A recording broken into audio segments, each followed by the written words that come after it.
Master Windu. How pleasant of you to join us. This party's over.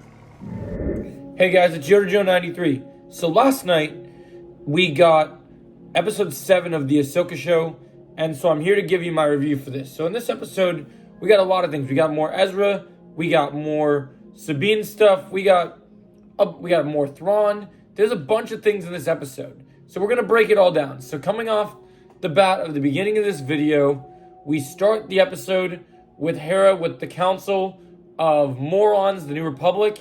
This is absolutely my least favorite part of the episode. I hate the New Republic. I think the New Republic just sucks. I don't understand the purpose of this storyline. We're supposed to care about the New Republic when we see them in the sequel trilogy, unfortunately, but because they just get wiped away. But I don't give two shits for this New Republic. It doesn't matter to me. I don't care. It really just isn't for me. It really doesn't work. I'm not a fan of the story. It just hasn't worked for me. As we go through this episode, one thing I want to mention before we move forward is I don't understand the hate this episode's getting. A lot of people are saying this episode's boring, it's lame, it's not good, and it's a penultimate episode. It sets up the finale in a good way, I feel. So, throughout this episode, we have Baylan and Shin tracking Sabine. We have Thrawn making his big plan. Thrawn finds out that Anakin was Ahsoka's master and starts to make plans because of how unpredictable she was. We get one more Hayden Christensen cameo where a old recording of Clone Wars Anakin appears to Ahsoka while she's practicing her lightsaber forms, and Anakin says, "In this war, we'll face more than droids. You have to be ready. You'll face Dooku, Asajj Ventress, and General Grievous." So it was cool to get those shout-outs, to hear about Grievous. We've seen Grievous in live action, that's not a big deal. We've seen Dooku in live action, so that's normal. But hearing Ventress's name, I really want to see Asajj Ventress in this show. It is so great that we get a reference to her. I hope this means she's coming into live action soon, because she is one of the best, hands down, female characters I love. So in this episode, I've been really looking forward to this episode, guys, because we knew we were going to get more Ezra. I've been looking forward to more Ezra because I love Ezra Bridger. I love the character, and I've just been waiting to see what they do here. And I really love this episode, guys. It's got everything you want. It's got great action. There's a space battle in this episode. Hugh Yang and Ahsoka's got this great... Rosario Dawson in this episode has such a great plucky attitude, and you just really feel it. You really vibe with how things are going. You really feel everything that is happening here, and it really is amazing to me.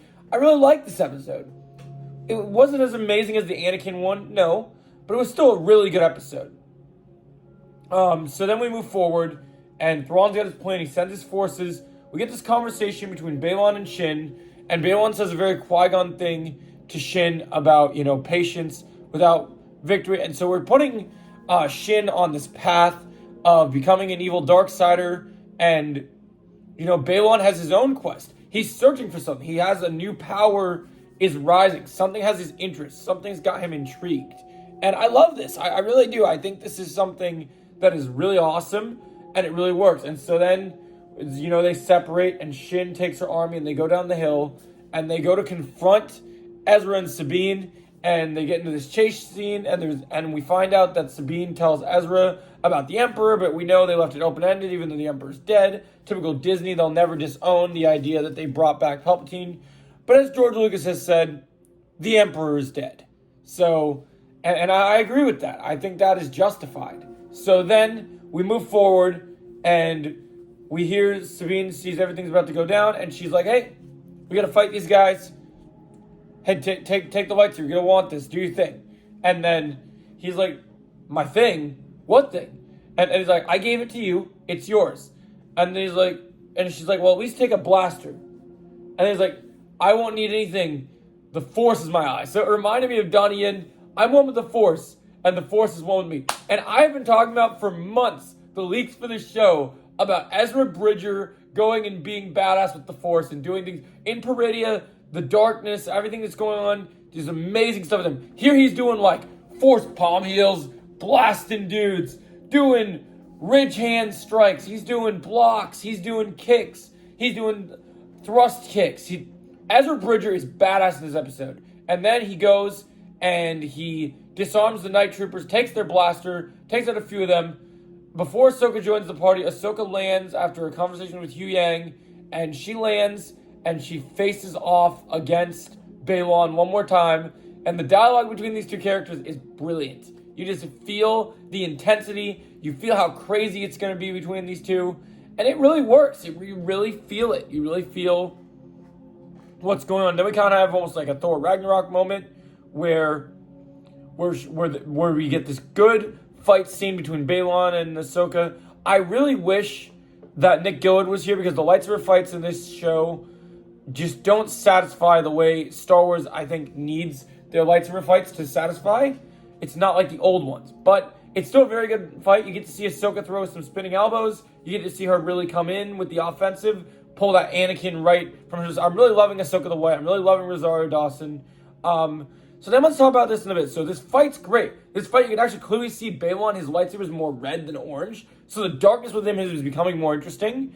And I'm really liking where they're going with this. I really think it's something unique. I really think that it really just sets up on an interesting path. And so basically, Ahsoka took Balon's ride, and then Balon stays there with the music, and there's some ominous stuff playing, and this is setting the stage for the finale. And so then Ahsoka joins Ezra and Sabine, and they confront Shin, and Shin tries like nearly slicing Ezra through his hair. Ezra blocks it with all his mad martial arts force powers. I love martial arts force powers. It just seems like it makes sense. It just works. This is a Star Wars concept I've wanted to see for a long time, and I think Ezra Bridger crushes it. I think he's a great character.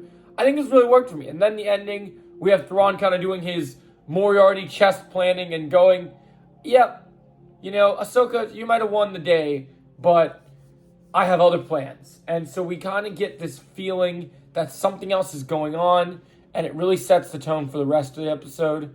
And then we move forward. Everyone has their nice little goodbye hug, and we move forward. See you guys for the finale next week.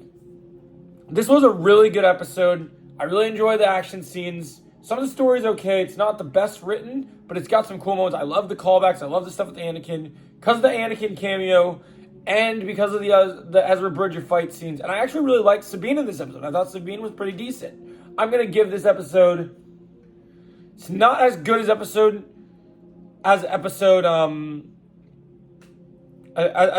5, but I'll give it an 8.5 out of 10. It's a solid episode.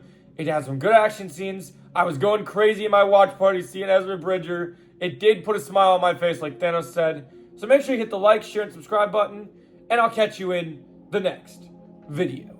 Thank you for watching. Whoa!